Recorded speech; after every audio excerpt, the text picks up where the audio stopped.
कहानी नीरू की है। पंजाब की नीरू की शादी दिल्ली के राहुल से होती है। दिल्ली कितना बड़ा शहर है ना, लेकिन आप लोगों का घर तो बहुत छोटा है।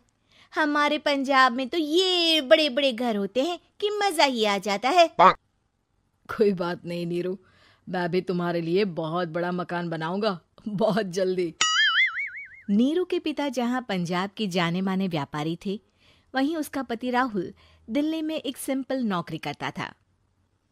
माँ, यहाँ तो घी मक्खन इतना महंगा है कि क्या बताऊं।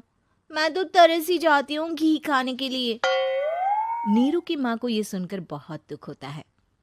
मेरी बेटी को घी नसीब नहीं हो रहा है और ये बहू यहाँ बैठकर घी में शक्कर डाल रही है।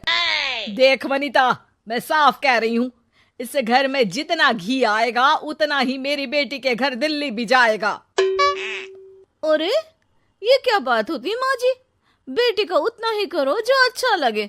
अब क्या मायके से घी और मक्खन तक की सप्लाई करोगी आप? हाँ, मेरी बेटी किसी चीज को तरसे मुझसे बर्दाश्त नहीं होता।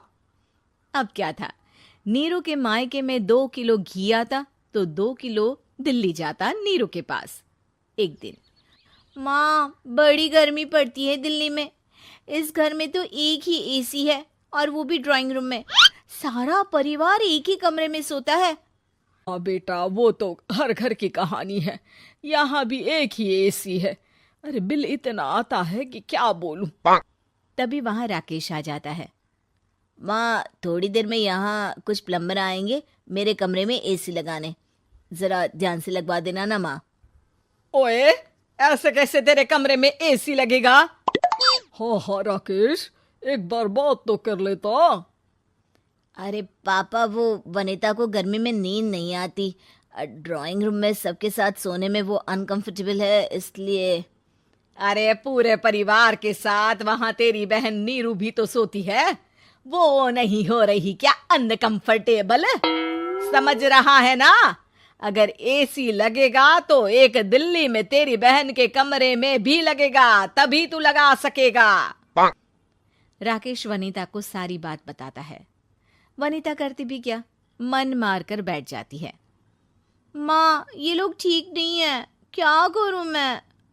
अरे बेटी, यहाँ आ जा, तू यहाँ आकर रह ले। अरे छोड़ दे ऐसे पति को। कैसे छोड़ दूं माँ? समाज क्या कहेगा, लोग क्या कहेंगे? वैसे भी मेरा एक बेटा है मयंक। अरे हटा बेटा, तेरी उम्र ही क्या है, इतनी परेशान रहेगी तो काम कैसे चलेगा। खैर, बात आई गई हो जाती है। माँ को लगता है कि नीरू ठीक है, तो वहीं नीरू के मन में एक ही लाइन चल रही होती है, यहाँ आजा। माँ ने तो बोल ही दिया है कि यहाँ आजा। बस मयंक थोड़ा सा बड़ा हो जाए, इन गरीबों को छोड़कर मैं वापस माँ के पास ही चली जाऊंगी। वो इसी सोच में बाजार में चल रही थी कि मैम, आपका दुपट्टा जमीन को छू रहा है। नीरू जैसे ही उस लड़की की तरफ देखती है, देखती ही रह जाती है। हाय रे, कितना सुंदर लड़का है ये। अब क्या हुआ? मैंने कहा आपका दुपट्टा। तो खुद ही उठाकर दे दो ना। लड़का समझ जाता है कि नीरू उस पर फिदा हो चुकी है। वो उससे उसका नंबर लेकर चला जाता है। अब क्या था, नीरू और रोहित में लगातार बातें होने लगती है। मैं हरियाणा का रहने वाला हूँ, यहाँ एक बड़ी कंपनी का मैनेजर हूँ। अच्छा, और कितने बच्चे हैं तुम्हारे? बच्चे? अरे मेरी तो शादी भी नहीं हुई है। तुम बताओ, शादी करोगी? नीरू शर्मा जाती है। अब लेकिन मैं तो पहले से ही शादीशुदा हूँ। मुझे फर्क नहीं पड़ता, बस तुम शादी कर लो, भाग चलते हैं। बहुत पैसे वाला हूँ मैं, हमेशा खुश रखूंगा तुम्हें।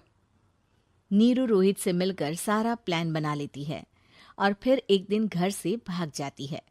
दोनों शादी कर लेते हैं। शादी के बाद, क्या बात है नीरू, तुम्हें परेशान सा देखता हूँ, सब ठीक तो है ना? हाँ हाँ, सब ठीक है।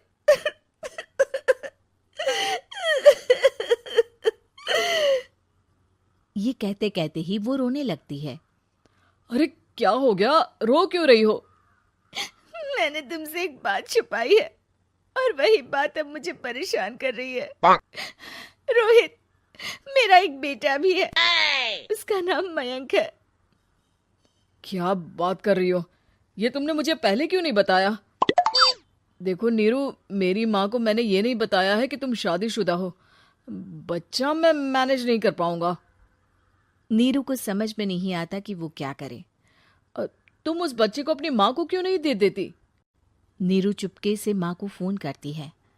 माँ, क्या मयंक को तुम रख सकती हो? बेटा, मैं राकेश के साथ बात करती हूँ। आखिर घर का बेटा वही है, जो वो बोलेगा। वैसे भी बेटा, तूने जो किया है ना, उसके बाद से पूरा घर तेरी बुराई कर रहा है। मैं भी अब किसी से तेरे लिए लड़ नहीं सकती।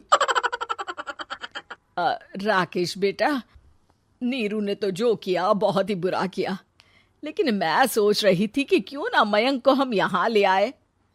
तभी वनीता बोल पड़ती है। वाह जी, ऐसे कैसे यहाँ ले आए? यहाँ क्या भंडारा भरा है? और जिस बच्चे की माँ ने नहीं सोचा, उसके लिए हम क्यों सोचे? नीरू को एक बार तो अपने बच्चे के बारे में सोचना चाहिए था ना। अरे लेकिन तेरे पास भी तो लड़का नहीं है ना वनीता। माँ, वनीता ठीक बोल रही है। कल को वो बड़ा होकर इसी घर का हिस्सा मांगेगा तो हम क्या करेंगे? माँ कहती भी तो क्या, वो चुप रह जाती है। वहीं नीरू का पहला पति कहता है। माँ, अगर आज भी वो वापस आ जाए तो मैं उसे माफ कर दूंगा। बेटा, गरीबी चीज ही ऐसी है, क्या करेगा। तू तो अब मयंक का सोच। वो बेचारा तो बिना माँ का हो गया। मयंक के खातिर तू दूसरी शादी कर ले बेटा। लोगों के लाख समझाने के बाद नीरू के पहले पति की शादी रिद्धि से हो जाती है, जिसके पहले पति से 2 बच्चे होते हैं। देखो जी, मैंने शादी सिर्फ बच्चे के खातिर की है। मैंने भी शादी सिर्फ बच्चों के खातिर की है।